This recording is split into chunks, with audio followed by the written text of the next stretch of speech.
I'm not good enough. Do you ever feel this way? I know I have. There are so many times when I try, but always seem to mess up. I fall short, make mistakes, have bad thoughts, and disappoint both myself and others so often that I simply feel I'm not good enough. Not good enough to be loved, and not even good enough to earn God's grace. If we listen carefully, we'll hear way too many people say, I'm not good enough. I knew a man who felt this way all the time, so that in order to feel better about himself and to somehow, hopefully, feel more deserving of God's grace, he walked around with little rocks in his shoes that would cause him pain and blisters. And by doing this, he thought it somehow earned him forgiveness. So the question is, why do we feel like I'm not good enough? And what can we do about it? Well, to understand the problem, let's first consider how our society seems to demand that we earn what we get. After all, we earn our grades in school, we earn our paycheck at work, and we earn trust, earn loyalty, and earn our reputation. In fact, it's been said that the only way to enjoy anything in this life is to earn it. Bottom line, if you want to feel good about yourself, you better earn it. If we follow that line of thinking, it only makes sense that we need to earn God's grace and earn the right to go to heaven too. Satan loves to lead us down this path. He tells us if only we could be moral, friendly, giving, and thoughtful enough, well, then we can earn our way to heaven. Then, and only then, we can feel like we're good enough. Yes, but he's so sneaky that pretty soon he leads us to think, if I tithe, if I follow the 10 Commandments and say 943 Lord's Prayers, then finally I'll be able to feel good about myself. Of course, Satan even stands up and cheers for some super religious people who take all this self-righteousness even further. They may put rocks in their shoes to suffer for Christ, or give all their stuff away, or even become fearless missionaries in order to earn Christ's love. Can you feel the downward spiral? It's as if Satan is encouraging us for more, all for the wrong reasons.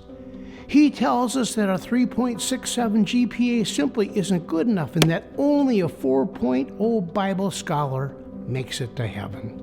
When we put it this way, we can see how ridiculous this thinking really can be. Furthermore, the one commonality of this approach is that I'm still at the center of my universe. Every good thing I do is still ultimately about me. Me earning it. Me feeling good enough.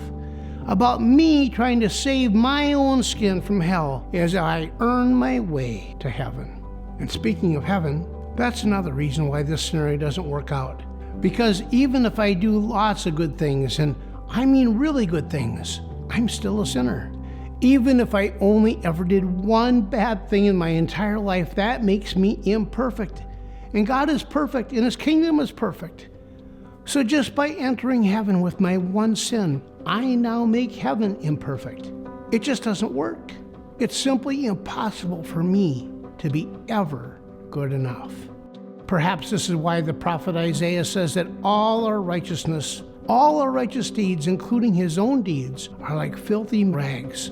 He understood that our good deeds cannot somehow cover up our bad deeds. Sin is like putting a nail in the wall and then pulling it out and trying to cover it up. No matter how hard we try, the holes are still there.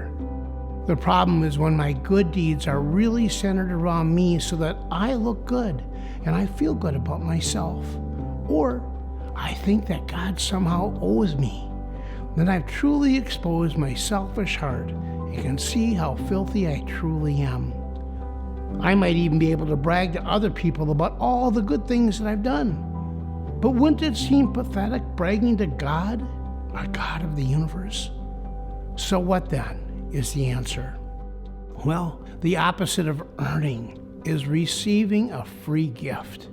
When we give our children our time, treasures, and toys, we do it simply because we love them, because of who they are and whose they are. They are our children. So we give, and notice how freely they receive. In the same way, our Father loves us so much that He sent His free gift of life through His Son, Jesus. It's because of God's amazing grace and love for us that we're blessed with the opportunity to accept the precious gift of Jesus. What an amazing gift. What an opportunity for us to have a heart of thanksgiving towards God. It's not what we do, it's what God has already done. When we accept this gift, we will never again say, I'm not good enough, because Jesus thought of you, and He thought you were indeed good enough to die for and good enough to save. When we experience God's amazing love, it changes us. It simply makes us want to love Him back. It is no longer about earning anything. We love because God first loved us.